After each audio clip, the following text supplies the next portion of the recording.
right here. Give me some more.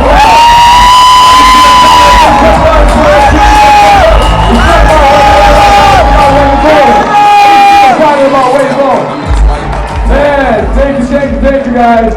I want to give a big thanks to God for being in this meeting this morning, for His presence, and that would not be possible without them. Saying I want to give a special thanks to our team. It's Fired Up represent. Make some noise.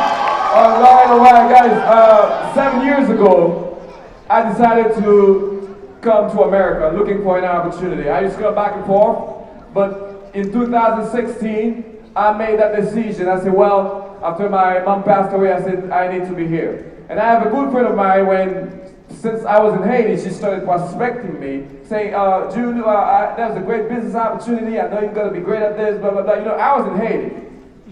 And she was prospecting me while being in Haiti. Right? And I made that decision. I came to America, but it took me a year to start a business. And imagine I came, I have a computer programming background, computer networking, this type of stuff, but when I came here, I started working at a hotel as a houseman.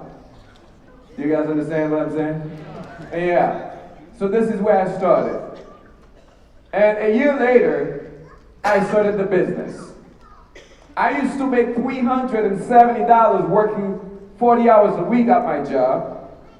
And when I started this business, my first month license, the first client that I had, I made $520. I said, dang, that's a lot of money. Now, it's not a lot of money, you know, looking at it, but compared to $370 working 40 hours, now I made $520 in less than 1 hour. Would you agree that's a lot of money? And I started going back to the job with an attitude.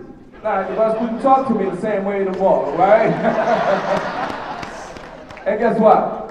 2 months later, I quit the job. And here we are. So today, I'm going to give you guys, some of you, a few pointers, a few keys that I have learned over the way that have helped us build our business. To build a massive recruiting machine. How many of you love what Andy and Brittany Armstead are doing? They raise the bar so high. Man, thank you for raising the bar. You guys raise the bar so high, right? So the first thing is, we got to make sure that we keep it simple, okay? We got to make sure that we keep it simple, because a lot of times we're going to complicate things. And if you try to complicate it, it's not going to work. It may work for you, but it's not probably going to work for everybody. Always remember that less is more. Do you understand that? Less is more. Always remember that less is more. So take the focus off of you and put it on your people, right? It's not just about you, it's about your people. Next thing, make it duplicatable. Now remember, duplication is the key ingredient to your business success. If it cannot be duplicated, you just created a job for yourself. And I didn't come here to create a job for myself. I couldn't find a job anywhere else. Right? I came here to build a business to achieve total financial independence for myself and my family. Because it would rather be 70% effective and 100 of the people can do it instead of, 100% effective and only you can do it. Because here's what I found. If I have to be there all the time, if I'm going to be the one doing everything, I became a prisoner of my business. And I didn't want to do that.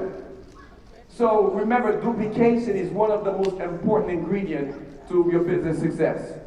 Next, be system-driven. Be system-driven. System means save yourself time, energy, right, and money, right? So be more system-driven. Create a framework for almost everything. Everything that keeps being repeated, create a framework for it. Like a framework, for example, how to close. Right? Teach your people how to close. Why don't you have a framework for it? How to recruit. Your presentation can be simple, but have a framework. These are the things that they need to say on every slide, right? So why don't you write those down so you have a short video for all of those. How to get referrals. How to call those referrals. I was sitting down with my teammates, and some of them asked me the question, how can I call those referrals that we get? I said, all right, let's just create a framework for that. So we create like a few things that they need to say, and then I just send this out to everybody else. So I don't need to be there all the time, since they have the framework, how to overcome objections. Create a framework for everything. Here's the other thing. Learn how to craft a compelling story, and teach your people how to craft that compelling story. And that's one of the things that makes a big difference, especially when you're recruiting somebody one-on-one, or even when you're doing a group presentation. For example, a story is like my background, where I came from. Like as you guys could see when in the introduction. So I said my story, where I came from. I came from Haiti, and here's my background.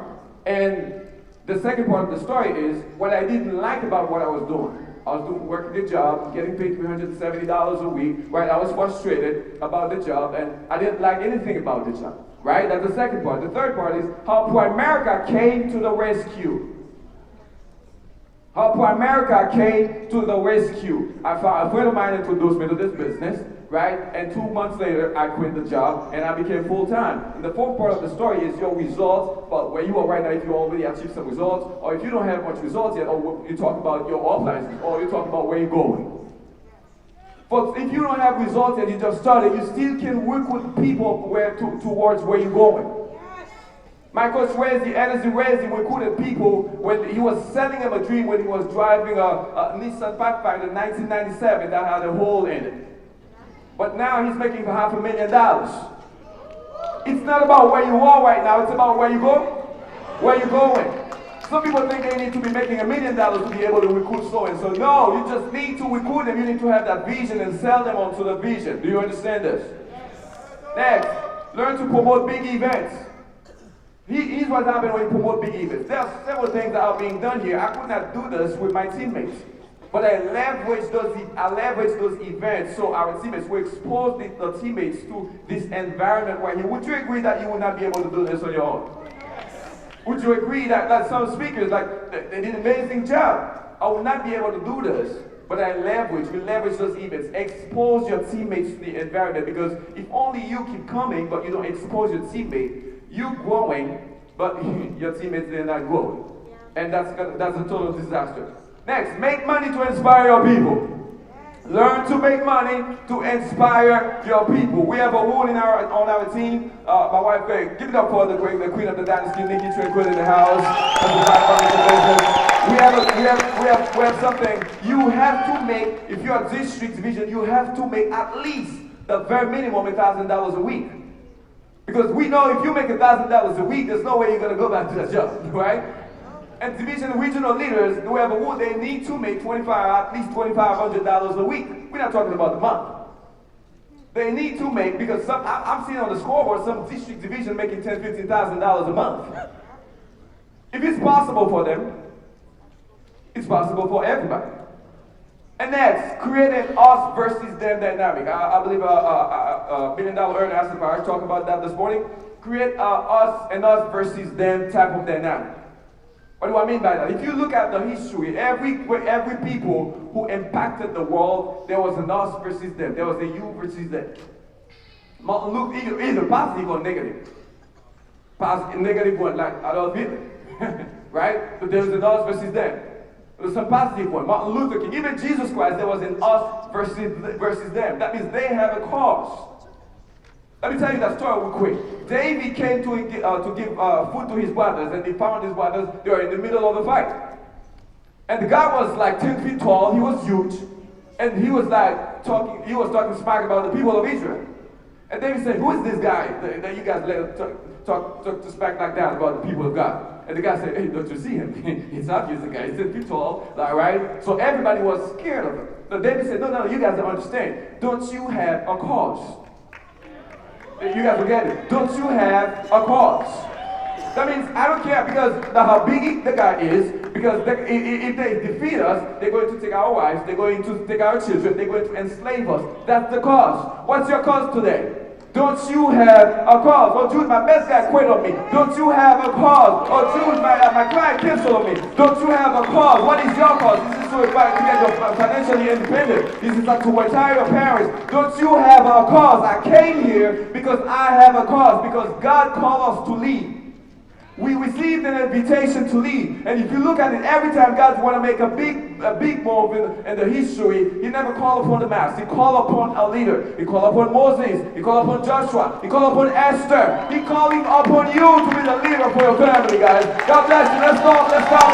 Let's go.